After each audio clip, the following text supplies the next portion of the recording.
Welcome back from the break. خواتین و حضرات, ہم بات کر رہے ہیں آج پولیس گردی کی, جس کی گونج اور جس کی بازگشت ہمیں بہت سے پچھلے دنوں سے سنائی دے رہی ہے. میں راٹھور صاحب آپ کے ساتھ ایک بات کرنا چاہتا ہوں. بنیادی طور پہ بات یہ ہے کہ ہم نے ایک پبلک پولیس لیزون اور ایک اعتماد کی فضا کی بات کی تھی جو کہ متاثر ہو گیا ہے. سر, میں جب سے یہ ساری چیزیں منظر عام پہ آئی ہیں اور پولیس بیشنگ شروع ہو گئی ہے, تب سے پولیس کا اپنا موریل کیسا ہے؟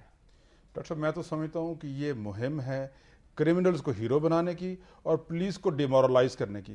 اب دیکھیں, یہاں پہ ناکوں پہ ہمارے افسروں نے اور جوانوں نے موت کو, دہشت گردوں کو جنہوں نے جیکٹ پہنی ہوئی ہے, خود کش حملہ آوروں کو گلے ملے بغل گیر ہو کے موت کو بغل گیر کیا ہے, اتنی خوشی اور چاہت کے ساتھ کہ جس کی کوئی مثال نہیں ملتی. اگر ایک دہشت گرد کو ناکے پہ ہمارا جوان نہ روکے, اس کو پولیس راستے سے ہٹ جائے, وہ کھلا کس کے گھر نہیں جائے گا, وہ کس بلڈنگ میں نہیں جائے گا, وہ کس عمارت میں نہیں جائے گا. تو میرا خیال ہے کہ یہ پولیس کو کرمنل بنانے کی کوشش کی دکھایا جا رہا ہے اور کرمنلز کو ہیرو بنانے کی کوشش کی جا رہی ہے. یہ غلط ہے. پولیس کو ڈیمورلائز نہیں کرنا چاہیے. یہ میں اس کو ڈسکریج کرتا ہوں. اگر پولیس ڈیمورلائز ہوئی ہے سر اس وقت؟ بالکل ڈیمورلائز ہے جی. کیا ہمارا مذاق بنایا جا رہا ہے کہ کیا کرمنلز کی کوئی جو مدعیوں کی کوئی ورشن نہیں دکھا رہا, جو وکٹمز کی کوئی ورشن نہیں دکھا رہا. مگر سر, وہ جو آپ نے ساری اپنے ویڈیو فوٹیج دیکھی ہے, اس میں تو اتنا بڑا چھتر پکڑ کے پولیس والا مارتا چلا جا رہا ہے, اس کا کوئی جواز ہے ویسے؟ آپ ڈاکٹر صاحب اسی ویڈیو کو 100 دفعہ ریپیٹ کریں تو وہ آپ کو وہی ہوتا ہوا نظر آتا رہے گا. وہ سارا سال چلاتے رہے تو سارا سال ہوتا ہوا نظر آئے گا.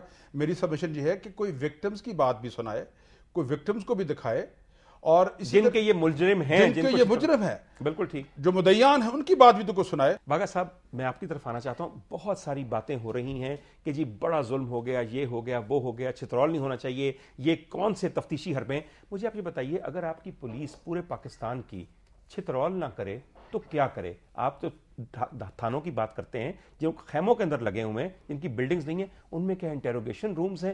کیا ایسی تمام فیسلٹیز ہیں جن کے تحت جو مہذب قوموں کے انٹیروگیشن ہیں اس کے تحت ہو سکتی ہیں؟ ڈاکٹر صاحب, وہ تھانے جو ٹینٹوں میں قائم ہیں, وہاں کے تفتیشی افسران نے تو نجی ٹارچر سیل بنائے ہوئے ہیں. اچھا. اور آپ آئے روز اخباروں میں دیکھ لیں, جی ہاں بالکل, کتنے نجی ٹارچر سیل برآمد ہوتے ہیں. جیسے سی سی پی او صاحب نے کہا فیسلٹیز کی, آپ مجھے یہ بتائیے, میرے ساتھ ذرا آئی جی آفس تو جائیے, میرے ساتھ ذرا سی سی پی او آفس صاحب تو جائیے, میرے ساتھ ذرا S S P, S P, D S P کے دفاتر میں جائیے. آپ دیکھیں, برا مت مانیے گے, وہ کتنے لیوش ہیں. صرف 77 تھانے تو یہ نہیں بنا سکے. کیا اپنے لیوش دفتر یہ بنا سکتے ہیں؟ گاڑیاں لینڈ کروزر ملی ہوئی ہیں, تو تھانوں کی گاڑیاں تو دھکا لا کے سٹارٹ ہوتی ہیں. ان کو کس نے بیٹریاں دینی ہیں؟ آپ مجھے بتائیے, ڈیزل تھانوں کو کون دیتا ہے؟ تھانوں میں اسٹیشنری کہاں سے آتی ہے؟ کیا کبھی پولیس کے اعلیٰ افسران نے سوچا ہے؟ آپ جا کے تھانوں میں پوچھیں, آپ کو آف دا ریکارڈ بتائیں گے کہ ہمیں زندگی میں ایک پینسل بھی نہیں ملی.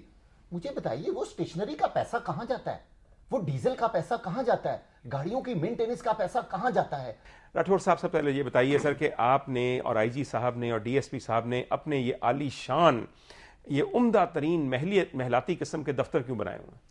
یہ تو میں والا صاحب کی اس بات سے اختلاف کرتا ہوں. میں ان کو چیلنج کرتا ہوں, مجھے کوئی لینڈ کروزر دکھائے کسی پولیس آفیسر کے پاس ہو, میں ذمہ داری لیتا ہوں. میں ریزائن کر دوں گا اگر ایک لینڈ کروزر دکھا دیں. میرا دفتر کسی بحال کے ساتھ ملتا, میرا دفتر کسی بحال کے ساتھ ملتا ہوں, میں ریزائن کر دوں گا. جو انہوں نے الزامات لگائے ان میں سے ایک ثابت ہو, میں اسٹیپ ڈاؤن کروں گا. میں چیلنج کرتا ہوں ان کو. دوسری مجھے بات کی اجازت دینے والا صاحب مہربانی فرمائیں. مجھے بتائیں, ہمیں پاکستان میں رہ کے پاکستان والے کام کر رہے ہیں. پاکستان, میں امریکہ گیا ہوں, سب دنیا جاتی ہے, ولایت جاتے ہیں لوگ. اب میں اپنی ذاتی, میں مشیگن گیا, مشیگن پولیس چیف کے ساتھ میں نے 2 دن گزارے. ایک کال آئی, ایک بچے نے کال کی کہ میری ماں نے مجھے تھپڑ مارا. ماں جیل میں تھی, بیٹا گھر میں تھا. مجھے بتائیں, پاکستان میں رہ کے یہ ہو سکتا ہے؟ روزانہ لوگ اپنی بیویوں کو مارتے ہیں, روزانہ لوگ اپنے بچوں کو مارتے ہیں. اصل بات جو انہوں نے کہا کہ اس کلچر میں رہا کہ آپ ولایت کی بات کرتے ہیں, ولایت کی بات نہیں کرتے, باتھ روم ہے نہیں, تنخواہ ہے نہیں, وسائل ہے نہیں. ڈاکٹر صاحب, انویسٹیگیشن کے لیے ایک فارمولا بنا ہوا ہے کہ آن دی ایوریج قتل کے لیے انویسٹیگیشن کرنے کے اتنے پیسے خرچ آتے ہیں, چوری کے لیے اتنے خرچ آتے ہیں, زنا کے کیس کے لیے مختلف قسم کے کیسز کی انویسٹیگیشن پہ اتنا خرچ ہے. یہ تیل کا, یہ ٹی اے کا, یہ ڈی اے کا. آپ چیک کر لیں میرا بجٹ, حکومت پنجاب کا بجٹ چیک کر لیں, کیا جتنے ریکوائرڈ پیسے اتنے ہمیں مل رہے ہیں؟ اس میں کوئی شک نہیں کہ حکومت نے ہماری تنخواہیں بڑھائیں, بہت بڑی مہربانی کی, لیکن پولیس پہ پولیس کو آسان کام نہیں ہے پولیس کو چلانا, اس پہ انویسٹمنٹ کرنی پڑتی ہے. انویسٹمنٹ کریں گے تو آپ کو رزلٹ ملیں گے. ہمیں انویسٹیگیشن کے پورے پیسے نہیں مل رہے ہیں. سر راٹھور صاحب, اس وقت لاہور کی آبادی تقریباً 1.5-2 کروڑ ہے. یہ بتائیے پولیس آفیسر کتنے ہیں اتنی بڑی آبادی کو پولیس کرنے کے لیے؟ 25,000 پولیس فورس ہے. 25,000 پولیس, اس میں وارڈنز بھی ہیں, اس میں سیکیورٹی بھی ہے, اس میں سر ایک لا اینڈ آرڈر کے لیے علیحدہ ہے, کرائم کے لیے علیحدہ ہے. آج لاہور کی قسمت چمکی ہوئی ہے. آج وزیر اعظم پاکستان نے اپنا قدم رنجاں فرمایا ہے لاہور میں, ہر سڑک بند ہے. یہ بتائیے ان 25,000 میں سے تقریباً 4,000 چھٹی پہ ہیں یا کسی وجہ سے آف ڈیوٹی ہیں. آپ یہ بتائیے باقی بچے 21,000 روپے, 21,000 روپے نہیں 21,000 پولیس والے روپیوں کے ساتھ تو آ ہی جائے گا نا کسی بھی کام کے اندر. 21,000 میں سے آپ نے آج وی آئی پی ڈیوٹی پہ کتنے لوگ لگائے ہوں گے؟ ڈاکٹر صاحب لنڈن میں سارے کام ملا جو صرف کرائم کے لیے یا لا اینڈ آرڈر کے لیے یا پبلک کی پروٹیکشن کے لیے جو لوگ ہوتے ہیں ان کی ریشو ہے 155 پولیس والوں کے لیے لنڈن میں ایک پولیس مین ہے. 155 شہریوں کے لیے ایک 155:1 کا ریشو ہے. ہمارے ہاں 1:450 ہے. بالکل ٹھیک ہے, 1:450 ہے. دہلی میں 1:250 ہے. تو ہمارے ہاں تو چیزیں لاپ سائڈڈ ہیں.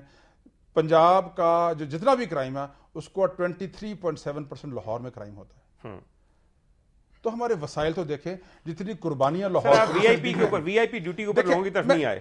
میں کہتا ہوں لاہور میں پولیس نے جتنی قربانیاں دی ہیں اور پورے پاکستان کی پولیس نے, خاص طور سے صوبہ سرحد کی پولیس نے ٹیررزم کے دوران اتنی جانیں قربان کی ہیں.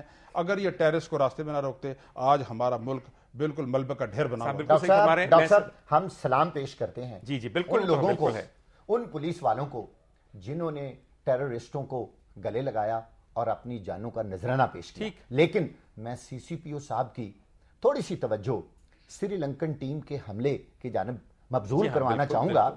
وہاں کتنے لوگ شہید ہوئے اور کتنے لوگ ڈیوٹی پر تھے؟